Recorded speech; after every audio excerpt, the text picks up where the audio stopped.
अगर कोई साइल तुम्हारे दरवाजे पर आए तो उसे खाली हाथ मत लौटाओ, क्योंकि ये अल्लाह का तुम पर करम है कि वो अपनी मखलूक को तुम्हारे दरवाजे पर भेजता है।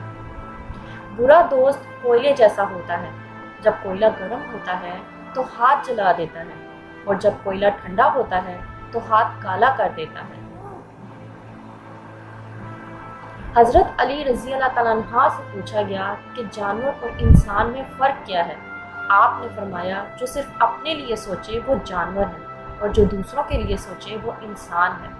तेरी रूह को तस्कीन मिलेगी तो कुर्ब से कुरान पढ़ा कर। नसीब कैसा भी हो, नमाज और कुरान से मदद लेकर अल्लाह से जो मांगो ज़रूर मिलता है।